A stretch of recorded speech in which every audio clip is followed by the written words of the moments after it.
Hey everyone, welcome back to another PNSO review. Today we're taking a look at Chuanchuan, the Lingwulong. I've been waiting for a new sauropod species from PNSO for years now. You know, over the years, PNSO has given us a great variety of dinosaurs, but they have seriously neglected sauropods. This is the third species in their entire lineup. I'm not counting minis, but I'm just counting the museum line and the prehistoric animal models line. This is only the third sauropod species that they've done in the years that they've been in business. The only other two is the Amargasaurus, which they repainted and re-released this year, and the Memenchisaurus. There's actually two molds to that, so instead of giving us a new sauropod, they gave us a slightly updated figure for $60. So finally, we have this new species, Lingwulong, and I have to say it is quite a pricey figure. You know, it is part of the prehistoric animal model line, and it was always been kind of a little bit more wallet friendly in that, you know, $25 to $42 range. But this big girl right here retailed for $66. So that's right, you are getting the museum line experience in the prehistoric animal models line now. But you know, jokes aside, this is a huge figure, and it's definitely one of the heaviest figures I've ever received from PNSO, so I am quite impressed with this thing. Now I end up getting this figure from PNSO's Amazon store. I usually go through AliExpress because they usually have free shipping, but we live in the age of inflation and high gas prices, and they charge you shipping on AliExpress and Amazon right now, especially if they're shipping from China. So I end up going with Amazon because it was actually a few dollars cheaper to order this from the Amazon store versus their AliExpress store link. But nonetheless, I'll leave both links down below in the description so you can take your pick where you want to order this figure from. So let's just go over the packaging really quick before we take a look at this big figure. And this box is absolutely enormous. Right now it's at the back of the studio and it's taking up almost the entire frame. It is number 63 in the prehistoric animal models line. We have a beautiful picture of Chuanchuan on the front. Please, I hope I'm saying that right. If not, I'll get eviscerated in the comments. Here's another picture of the Lingwulong on the top of the box. Here's the other side. Mine came a little bit rough from Amazon, a little bit beat up, but unlike the other prehistoric animal model lines, this figure does come transported in nice foam packaging. It's not the plastic insert, so if it does get beat up, it will arrive pretty protected. Now, even though this costs as much as a museum line figure, thankfully you do not get bombarded with museum line posters. You only get one in the box, and mine came pretty beat up and crunched up in the box. And instead of being unique, original artwork, it's just a picture of the figure. Like I really don't care. I can take a better picture of this with my iPhone. You know, I enjoy, you know, the one poster that comes with the figure, you know, with the PNSO's artistic take. You know, their figures aren't sculpted with lips, but you know, their artwork does have lips on it.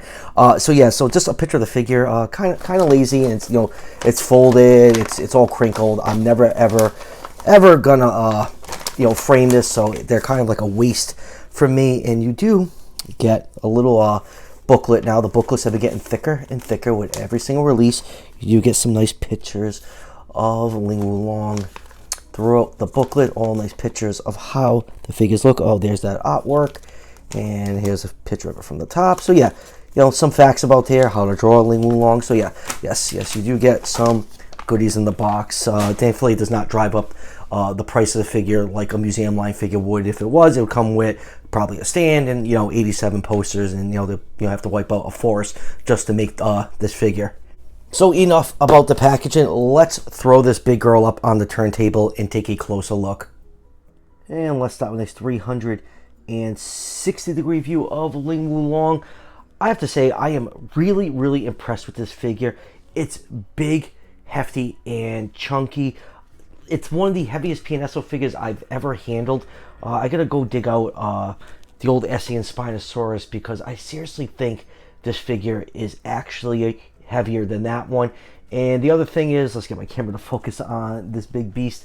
I really wasn't expecting it to be this big. You know, PNSO has kind of, you know, boned us, you know, dry with their museum line, you know, $60 figures that are nowhere close to the size of this one. Like the Centaurosaurus is definitely the biggest offender because you get all those stupid extras and stuff. So I really wasn't expecting much for the price point, but I have to say I am really impressed. This is a fantastic sauropod from PNSO. It has a really nice paint job. You know, it's pretty close to the promotional images. I actually think they're actually using in-hand products now for their promotional images, because so many people have been complaining over the years that they look, you know, the in-hand products look nothing like the promotional images.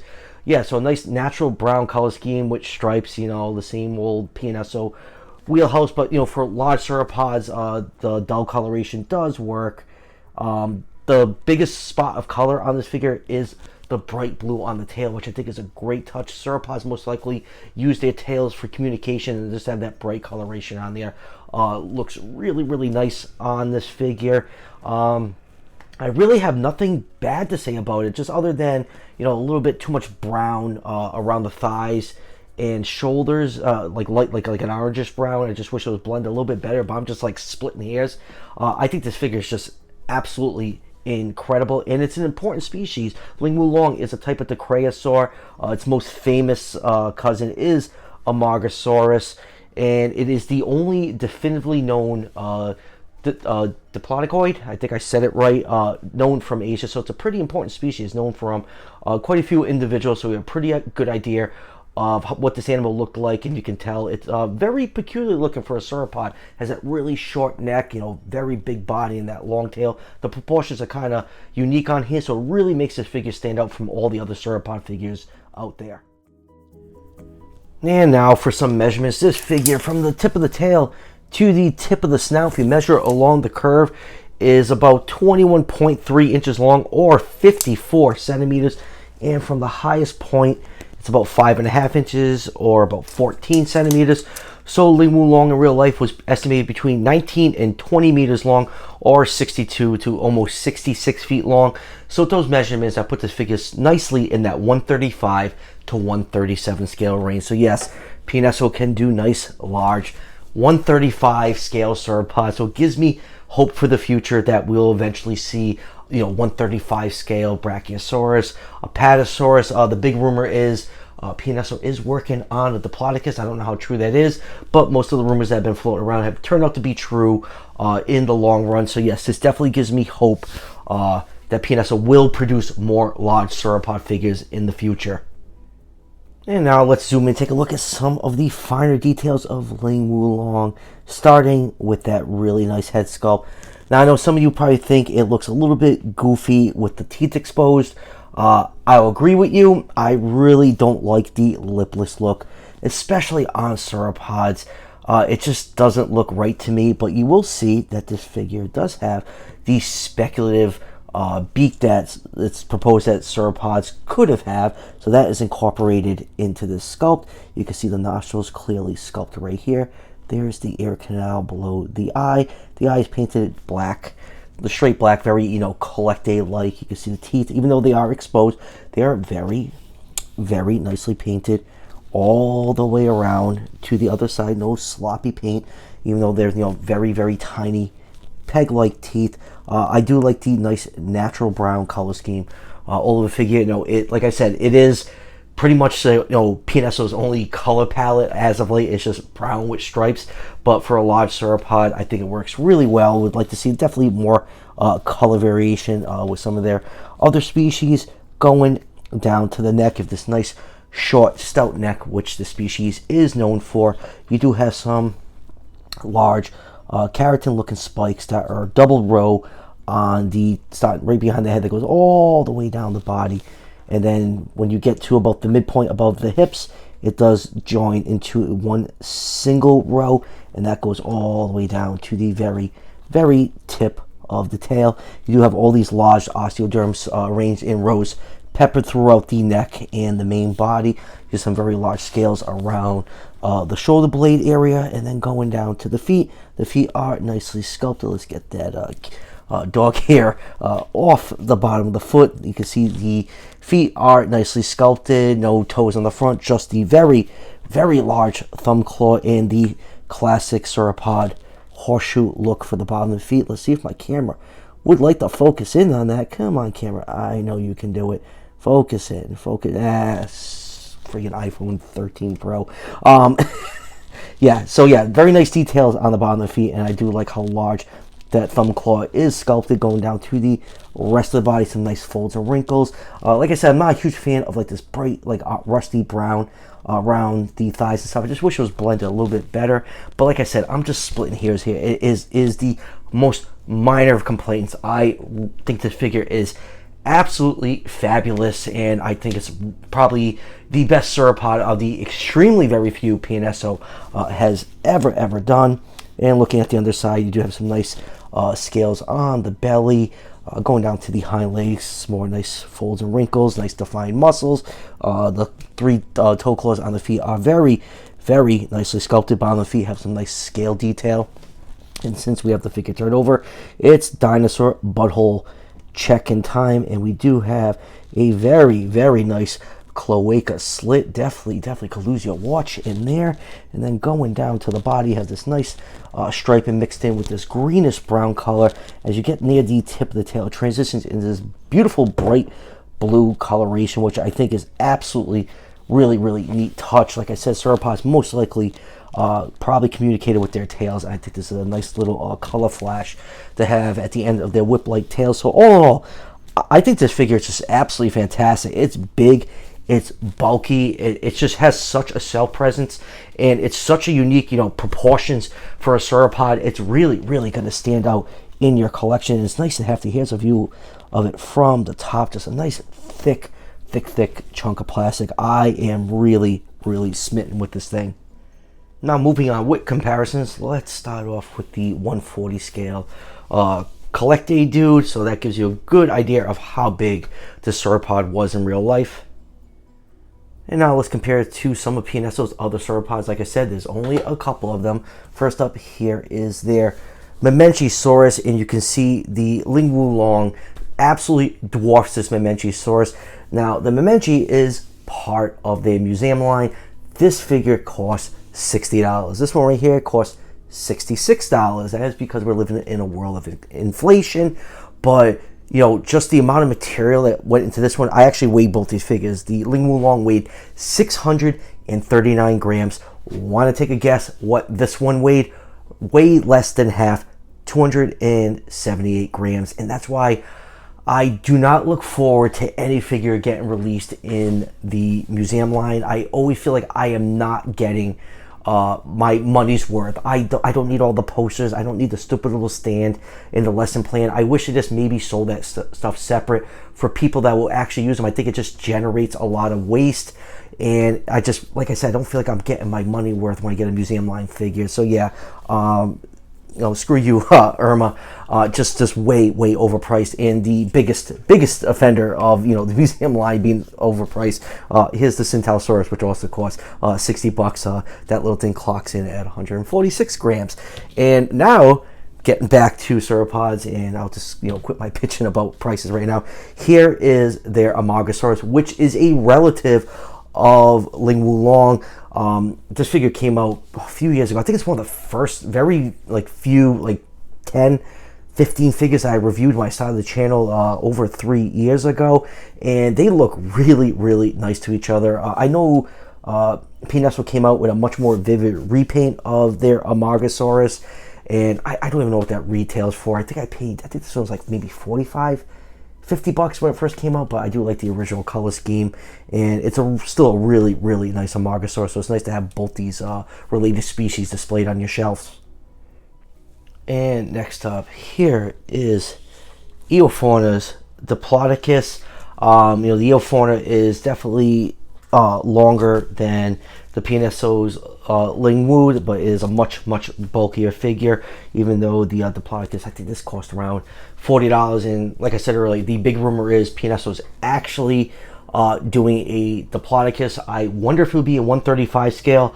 I think that would be quite impressive and pricey. Probably, if this thing costs $66, I'm going to say if they are doing the Diplodocus, it's probably going to cost probably $75 to $80, not counting shipping.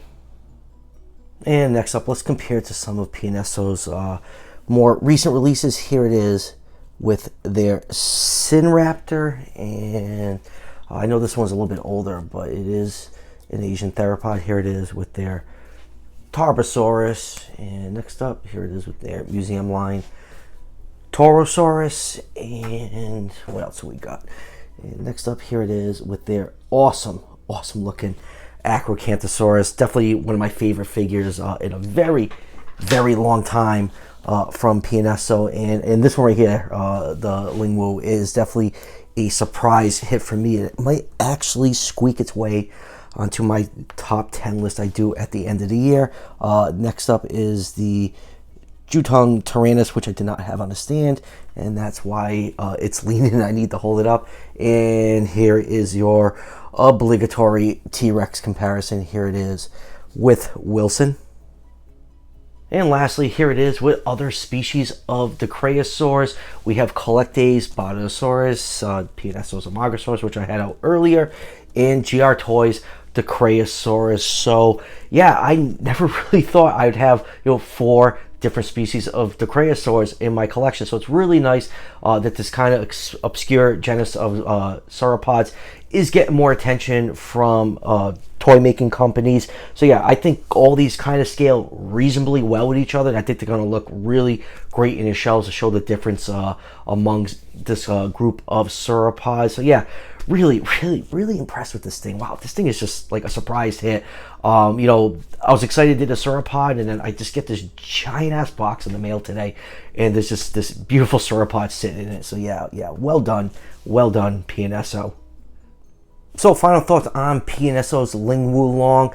I always complain about, PNSO figures that cost around $60 or so. I always feel like they're not worth it.